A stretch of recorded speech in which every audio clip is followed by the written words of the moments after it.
Welcome back. It is a new year. A lot of people are setting goals, of course, to improve their lives. But this morning in our series Life Lessons, we are focusing on creating abundance, not just for yourself, but for the people around you as well. And here to explain is board-certified psychiatrist and author of Practical Optimism, Dr. Sue Varma. Dr. Sue Varma, nice to see you. Always a pleasure to have you here. Thank you so much. What does that mean, a mindset of abundance? So it's this idea that there's enough to go around, and it allows us to acknowledge the positive things that we already have.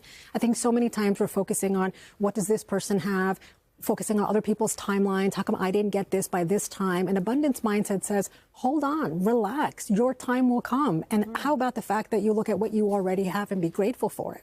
Interesting. So if you're operating with this abundance mindset, what does that look like?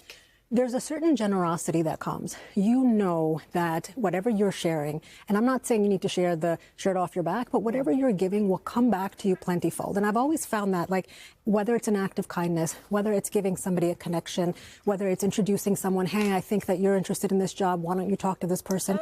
Your child needs tutoring. I have a great tutor I used in the past. I have a great manicurist. I have a great hairstylist. It could be something very simple, but it operates from this idea that other people can benefit, and you're not doing it to be transactional, because I'm afraid a lot of us are thinking, what am I getting out of this? Or I have nothing to gain from it, and therefore why bother helping this person? What are some of the benefits? You know, just like we see a lot of benefits of gratitude, practicing a mindset of abundance is very much like that, because it operates with this idea that I deserve good things, other people deserve good things, and we are going to share those good things. So just the way the science of gratitude shows less anxiety, less depression. Now, a person may say, hey, if I'm sharing things with you and you're getting more successful than me, that's going to cause me anxiety or depression. But what you don't realize is that you're creating goodwill. So even if it's not with this person at this time, you're then seen as like a community leader, right? You're seen as a go-to person.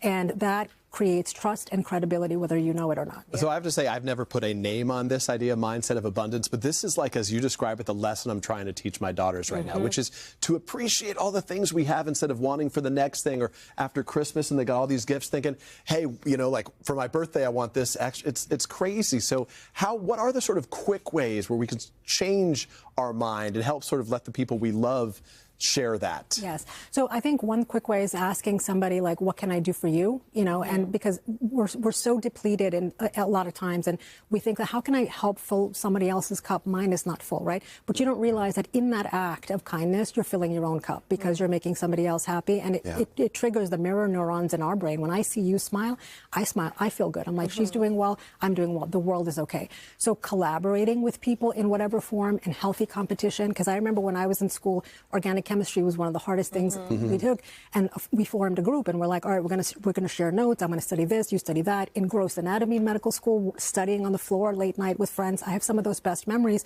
of exchanging and collaborating in healthy competition, using my peers as a goalpost of like, you're doing great, I want to do well too, so we can help motivate and inspire each other. So collaboration, healthy competition, and celebrating other people's wins. I think one of the hardest things is when you want something so desperately, and somebody that either you love or you know or don't know gets it before you, you start to think like, will my time ever come? So I feel like it operates from a sense of security, taking a break, taking a breather, and say, there is enough goodness in this world. And it doesn't need to be a huge act. Just holding the door open for somebody at a grocery store or at a mall can be a difference maker to make you feel good and pass on some of the love, I would suggest. Absolutely. Anticipating somebody else's needs. Are there certain people who are better at this mindset than others? Yes. So people who are optimistic operate from this idea that there's a lot of beauty and there's a lot of goodness, and that people are, for the most part, good. They tend to choose the most generous interpretation of a situation. They tend not to personalize things. So somebody may say it's hard to be kind in a world that is so mean and so angry, right?